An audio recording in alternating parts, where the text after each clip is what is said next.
The goat industry is a fantastic industry. The opportunities available for people to get into it is amazing. If you want goats for the next 10 years or the next 20 years, then you want to be putting them behind wire and giving yourself some security, because as it stands, it's a very profitable industry to be in.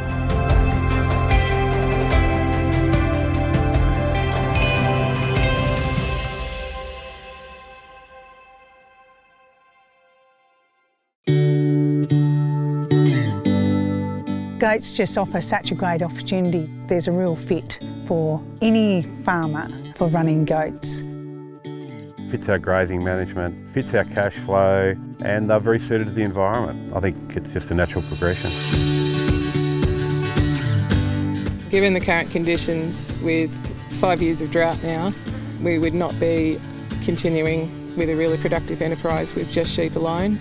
So goats have given us the opportunity to diversify, give us an alternative income stream, and because they're predominantly a browser, it has enabled us to actually continue to support the herds at the moment, even in really dry conditions, with mulga as an alternative feed. Comparing harvesting to semi-managed, especially in Queensland, the harvesting is changing because of all the cluster fencing and the dogs. Dogs has been the number one problem for harvesting, because wherever there's dogs generally pushes the goats out. If you're just harvesting, you might be good this year, but you don't know what your consecutive years are going to look like. People should be looking at a goat enterprise as part of their existing livestock enterprises, as opposed to just harvesting them, because harvesting is an unreliable sort of enterprise. You just don't know whether you're going to have goats there or not. You can't budget, you can't organise people. You could waste a lot of money trying to chase goats that aren't there. In Queensland, the opportunity to harvest rangeland goats free range has dissipated to nothing. McDonald's realised that fairly early on and started harvesting and drafting the animals. We'd take the bucks out, they would go into the Charleville abattoir, and the young productive does would be kept here. They'd be put into electric fenced areas and fence trained, and so that was the basis for the herd that we've now continued to develop and work with.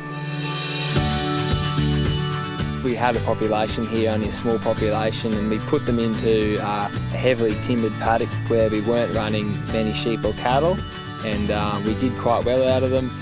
And now they've become very competitive, and we're looking to put them into other paddocks which we could be running sheep. But yeah, the figures are stacking up. If you've got goats that are an enterprise, you can start budgeting, you can start looking at how you can utilise that enterprise with the rest of your production systems, and you know, everything can work really well from that perspective. It's not as if you need to shear them. It's not as if they are high maintenance. They're naturally reasonably easy care. They do need to be managed. Their grazing needs to be managed, and that goes hand in hand with having fences so that you can actually manage your animals as well as actually manage your grass. It was a pretty unmanaged sort of ad hoc type of industry probably 15 years ago. I think now not letting them just go wild, I see it as a really great fit for our business, and I don't see our business being any different to anyone else's business. It's, you know, we're in the business of grazing animals and producing really good meat.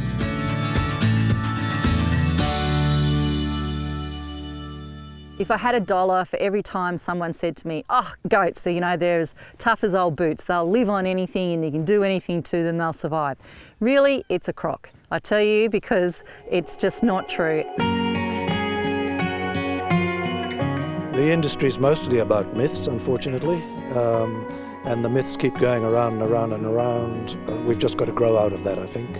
They're reputed to be horrible, smelly, socially unacceptable animals that shouldn't come into a district. That's clearly an outdated view of the world, but it stays around a long time. There are all sorts of myths about how they climb trees and jump fences. And they can do a lot of those things, but goats that are reasonably domesticated or reasonably fenced will not normally give you that problem. It would be years since a goat went over the top of a fence on our properties here. I think the number one myth that I'd like to bust with goats is the myth of goats being hard on country. I think it all just comes back to stocking rates. I think every animal is hard on the country if you stock them to that rate. The things I would encourage people to do before they get into goats would be, what is it they want to do? How much time have they got to dedicate to the goat enterprise? There's no point in setting up a stud or a high intensive goat enterprise if you can only work in it 1 day a week. So people need to look at their time. Have your fencing right. If you can keep them in, you can manage them, and that's the best way to make money. Have fencing and have scales. You have to look beyond the appearance of the animal to what its actual production characteristics are. Get your genetics right, that's number one.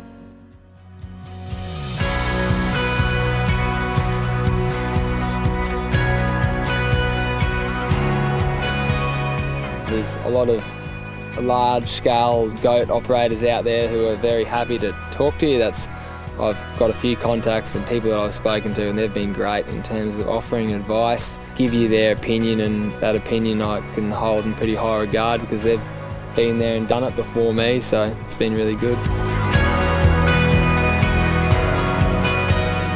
People seem to think that goats don't need any management, but they're like any other animal. We need to look after them.